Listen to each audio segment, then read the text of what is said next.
Yes, people, what's up? Welcome back to the Put 'em Up podcast with your host, as always, Rossi G. And if you can't tell, I am buzzing because 4th of September is UFC Fight Night. It's the British invasion, and we are going to smash everyone to pieces. So I'm just going to give you a run through of who's fighting, and we're just going to fucking take over, basically. Unfortunately, this event was actually supposed to be in London. Absolutely gutted. Boris Johnson was not a fan of it. Didn't want it to happen. So I guess we're going to the Apex in Las Vegas. Doesn't really matter because we're going to fucking smash them. A lot of people from the UK fighting on this card. I can't wait. It's really going to show the amazing talent that we've got here in the UK. Before I get into the actual card, I just want to give a little sort of background of who was supposed to be fighting and unfortunately has had to pull out. So we had Nathaniel Wood, who was supposed to be fighting. Unfortunately, he got injured and he's had to pull out. Big fan of his. You know, for those of you who watch, he's a brilliant fighter and he was really making waves. You know, but he's going to be back. These things happen. People get injured, unfortunately. And then the other one, he's my tout, right? This guy, yeah. Will Murphy is my tout for the next bantamweight champion. Clip it. I've said it. He is going to be the future champ. He's unbelievable, mate. He's athletic. He's got great boxing. He's great on the ground. And he's had 3 fights. He's had 1 draw and he's got 2 wins, and they're off tough opponents. He fought these Brazilian fighters who, as we all know, are decent on the ground. You know what I mean? They've got that jiu-jitsu. But he handled it no problem, and he just absolutely bopped their heads off. So buzzing for him. Unfortunately, due to, you know, visa issues, he couldn't go to America. So that's pretty gutting. He says he's going to be back. I think, you know, I don't really know the full story of his past, but you definitely want to look into him. I'm hopefully, you know, going to be getting him on the podcast at some point. Obviously, you know, he's a big deal and he is going to be the future champ. So he might not want to come on just yet. Do you know what I mean? But honestly, guys, you need to go and have a look at him. He's an absolutely fantastic fighter. And I can't wait to see him back in action. He's fighting out of Manchester and he's here to take over, mate. So just watch out. So moving on to the fights that are actually going to happen, I'm just going to start at the top of the bill. We're going to start with your man, Darren Till. It's been too long. Like, honestly, we all know, right, he's a character. If you follow him on Instagram, then you'll know sort of what sort of person he is. He's absolutely class. He reps the city. He doesn't give a fuck. He says whatever he wants and he posts the funniest memes. You know, if you don't follow Darren Till, go and follow him because he's just hilarious. He'll post a meme that'll, you know, when you're on your own and you look at it, you can have a good laugh. Obviously, for those that you do follow him, know that he's been a bit of controversy at the moment. I'm not really going to go too much into that. You can go and look it up into yourselves. But yeah, he's fighting Derek Brunson, tough opponent. But I think he's just going to smash him, mate. Honestly, I really do. Like, Darren Till is fucking coming, mate. And the thing about Darren Till is, because of his personality and because we all know how the UFC works, he's on the brink of a title shot again. You know, we know that he fought Tyron Woodley, unfortunately didn't win. You know, and he's been a bit injury sort of ridden recently. He was supposed to fight and he broke his collarbone, and you know there was talks of him fighting Marvin Vettori, who ended up fighting Israel Adesanya, the champ. You know, it could have been Darren that, but unfortunately these things happen. This is the fight game. You know, people get injured, and yeah, he's not fought now for, I don't know, what is it, like 18 months since bloody, I don't know, was it Robert Whittaker? I think it was Robert Whittaker, his last fight. Unfortunately, he didn't win that one. It was a close, hard-fought battle. But yeah, he's back now, and he's gonna fucking take over. Honestly, this guy is unbelievable. And his story, for those that you've not seen, is, mate, he got stabbed when he lived in Liverpool.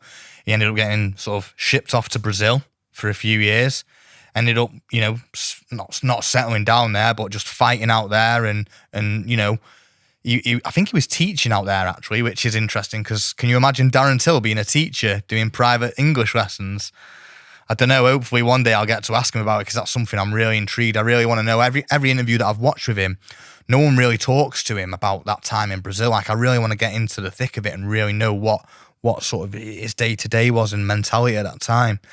So hopefully I'll get an opportunity at some point in the future to do that. He is an all-rounder. You know, I don't, you know, especially his striking. You know, some people, they have the strengths and weaknesses. Of course, everyone does have strengths and weaknesses, obviously, but for me, he's just becoming a more and more all-rounder. When he fought Tyron Woodley for the title, he got choked out, right? But you're always going to improve. His ground game is still legit. Like, he's not a mug on the ground. But, you know, standing up, his technical striking is unbelievable, mate. Honestly, like, I genuinely think he's going to go toe-to-toe with Izzy, and he will. You know, I think he can do the job. I really do. But it'll be one of the most technical fights that we've seen in a long time. So, obviously, I'm going to pick Darren Till to win. I'm just going to go straight knockout. I think Derek Brunson's not... I don't think there's anywhere that he can do anything.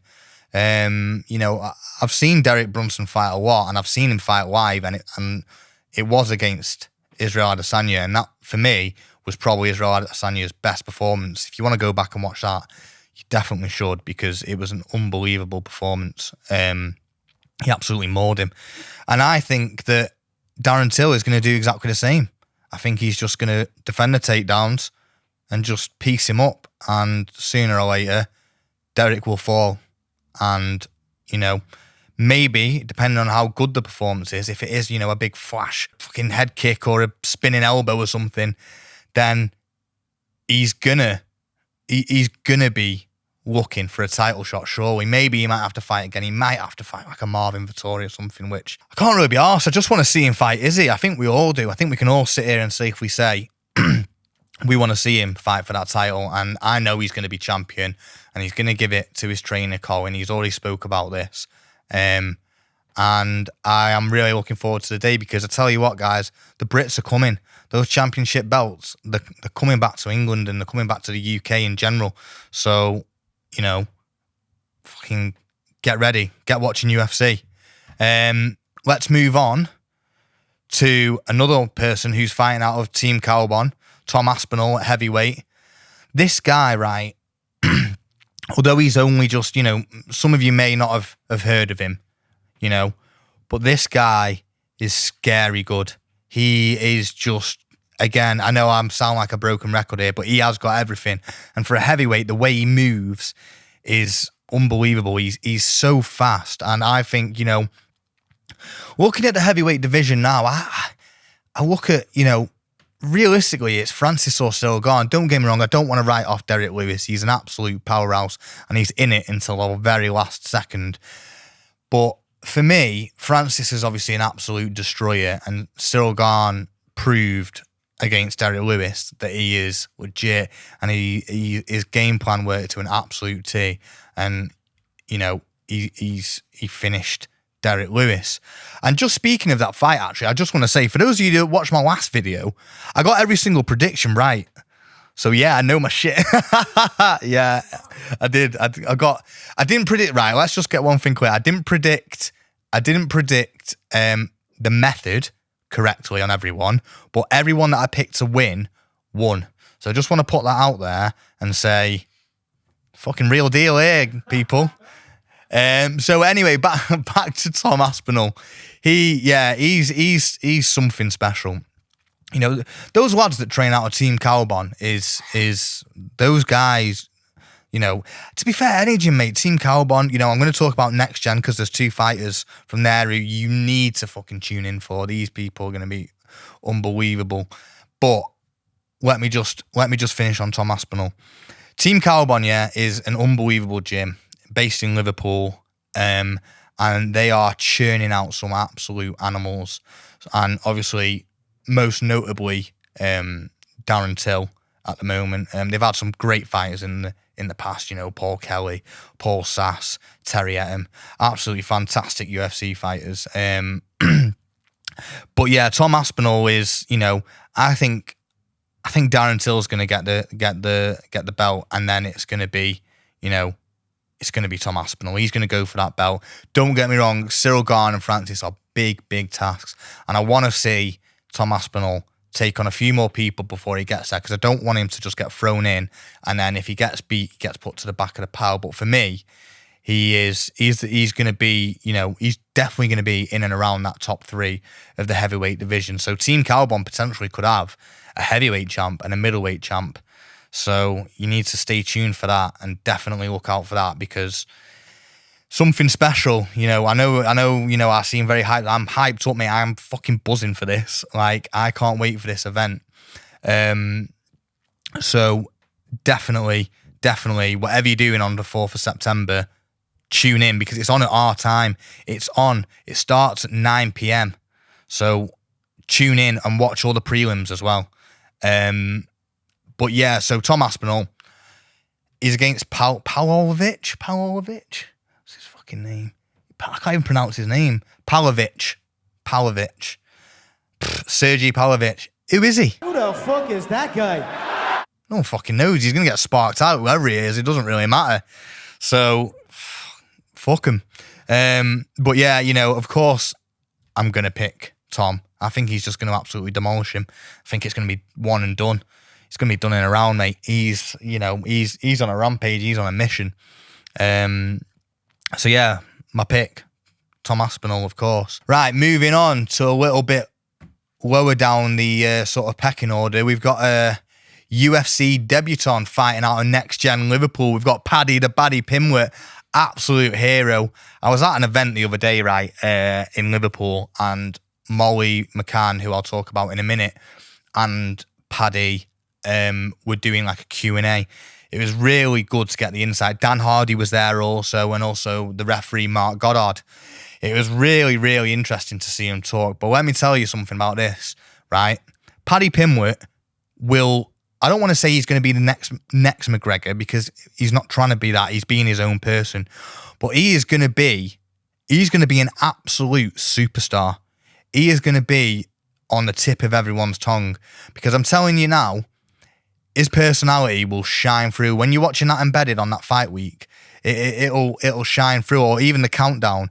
You're gonna see who he is, and he'll just be himself, and he's so funny, and he's brilliant, and he's coming to take heads off, mate. If you watched him in Cage Warriors, right, two-time Cage Warriors champion, 2-weight Cage Warriors champion, and he's a special talent, mate. If you watch him, he's bloody flying triangle, flying armbar. He just he goes for it, mate. He's there to entertain.